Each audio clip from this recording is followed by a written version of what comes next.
So I was on a roll. I was an executive with a nice salary, annual bonuses and stock options, all the perks. Everything was on track.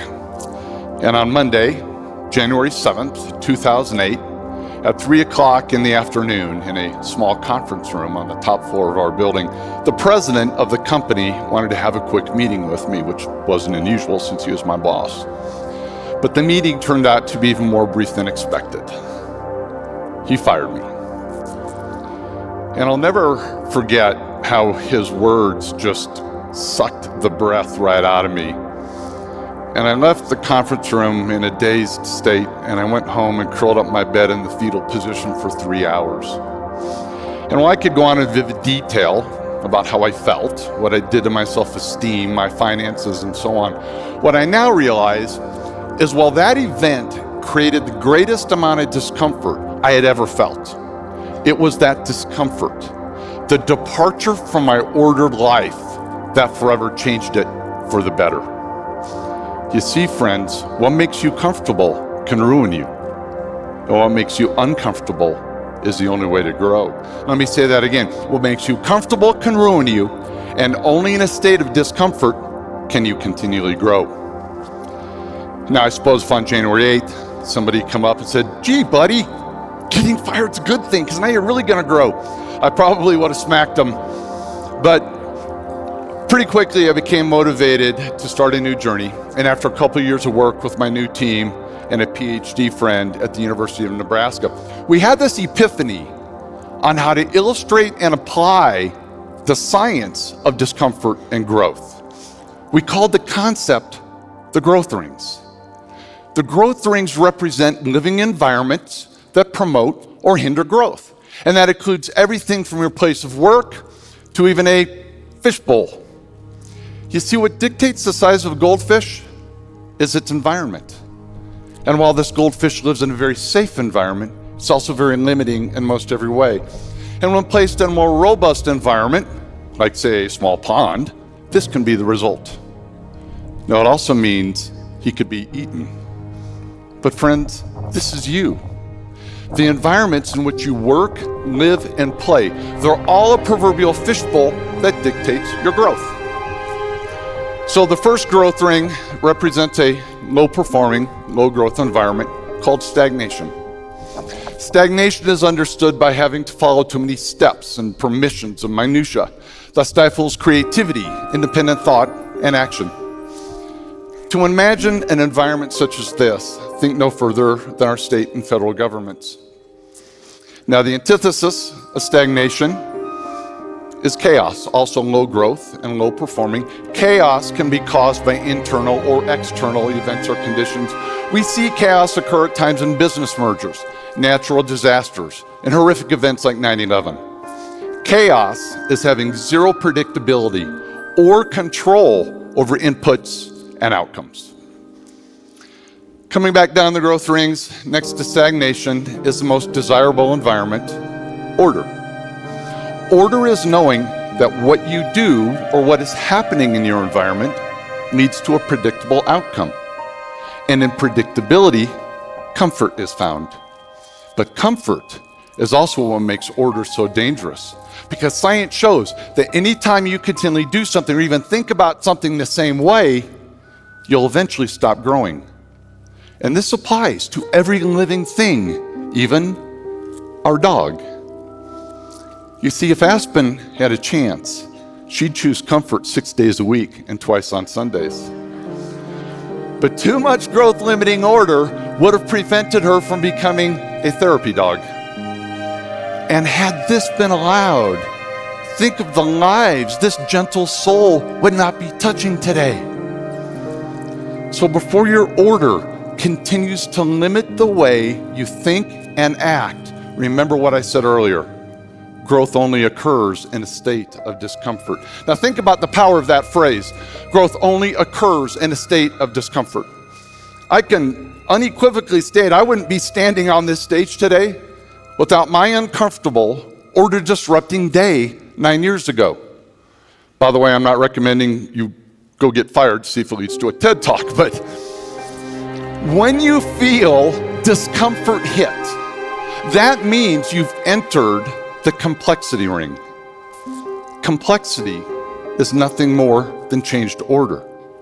But when your order is changed, outcomes are no longer predictable, and it's unpredictability that makes you uncomfortable. And while most times your visceral response to discomfort is not just no, but hell no, you can actually learn how empowering it is to consciously acknowledge discomfort, and then when appropriate, choose complexity over order. And I know seeking discomfort sounds odd, and not many people do it, but you have to learn to embrace it, because it's the only environment where sustained or exponential growth can occur.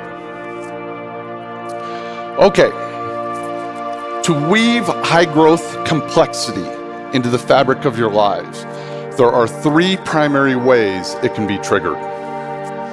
Complexity trigger number one is it can be forced upon you. When I got fired, I didn't have a chance to stay in order. Complexity was selected for me. And when this happens, how much you grow depends on how you respond to it. Now, I could have remained angry. I could have used it as an excuse. But what I actually learned is that I suck as an employee. And I'm much better off accepting the risks of running my own company. Complexity trigger number two, someone can help you get there.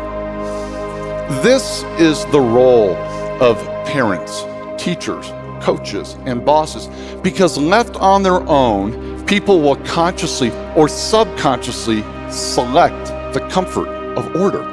And they then need to be pushed into complexity in order to continue growing. My youngest daughter spent most of her high school life training to play tennis.